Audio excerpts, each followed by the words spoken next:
नमस्कार दोस्तों, आज हम आपको एक ऐसी खबर से रूबरू करवाना चाह रहे हैं जिसको लेकर बुराड़ी इलाके में काफ़ी सनसनी फैली हुई है और ऐसी चीज़ों को लेकर जहां क्षेत्रीय विधायक चर्चा में हैं, सिविल लाइन जोन के चेयरमैन चर्चा में हैं, तमाम निगम पार्षद चर्चा में बने हुए हैं। जी हाँ, मैं आपको बताना चाह रहा हूं, जो देश की राजधानी दिल्ली में कृषि योग्य भूमि पर जिस तरीके से अवैध कटिंग हो रही है और जिसके बाद उनको बेचा जा रहा है, जिस पर सरकार की तरफ से पूर्णतः रोक है, उसके बावजूद जिस तरीके से निर्माण कार्य चल रहे हैं वो मैं आपको बताना चाह रहा हूं। जहां आपको पता ही है, मेरी देश की धरती सोना उगले हीरे मोती। तो आप समझ सकते हैं, ये मेरे सामने के जो इलाके हैं और मेरे राइट हैंड पे और लेफ़्ट हैंड का इलाका आप अगर देखेंगे तो कितनी बढ़िया जो फसल है, गेहूं की फसल यहाँ बोई हुई है और इसे काटा गया है।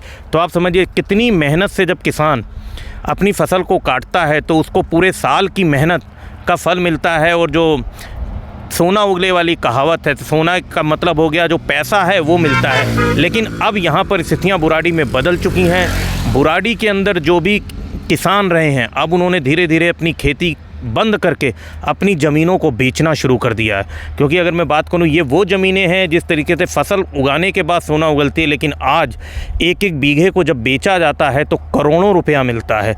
फसल की मेहनत करने में जो पसीना बहाया जा रहा था, उस पसीने को बहाना अब लोग बंद कर रहे हैं। अब खेती योग्य जो भूमि है उनको किले बाई किले बेचा जा रहा है और बेचने के बाद पूरी बुराड़ी में कृषि योग्य भूमि को काट कर बड़ी बड़ी कच्ची कॉलोनियाँ, जिसे कोई स्लम बस्ती कह रहा है, कोई विकास की बात कह रहा है, क्योंकि जो विधायक हैं उन्होंने भी लगातार कृषि योग्य भूमि और तमाम ग्राम सभाओं की भूमि को लेकर संबंधित डीएम को पत्र भी लिखा है, विधानसभा में भी मामला उठाया है, लेकिन फिर भी इस काम पे रोक नहीं लग रही है। और वहीं कुछ ऐसे मामले भी संज्ञान में हैं जहां कोर्ट ने रोक लगा रखी है। कोर्ट के ऑर्डरों को भी बाईपास करके धड़ल्ले से कृषि योग्य भूमि पर कॉलोनियाँ बसाई जा रही हैं।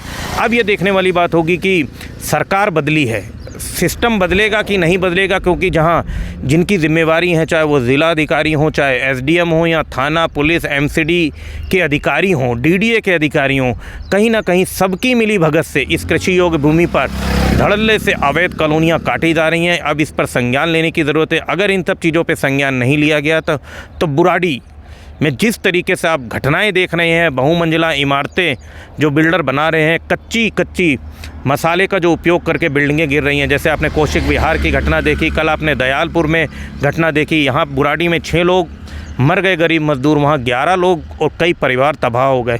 ऐसी ही तमाम बिल्डिंगें हरित विहार में हैं जो झुकी हुई हैं, लेकिन सिर्फ पैसे के चंद लालच में ये निगम पार्षद और विधायकों के संरक्षण में अधिकारी ये जो काम करा रहे हैं, इस पर रोक की ज़रूरत है। अब देखने वाली बात होगी कि प्रशासन और जो नई सरकार दिल्ली में आई है, जो डबल इंजन की सरकार बता रही है, जहाँ बीजेपी शासित सत्ता में है और आगामी निगम में भी उनकी पावर आने वाली है, तो वो ऐसी अवैध कॉलोनियों पर कब लगाम लगा पाएंगे। देखते रहिए उंगली खबर।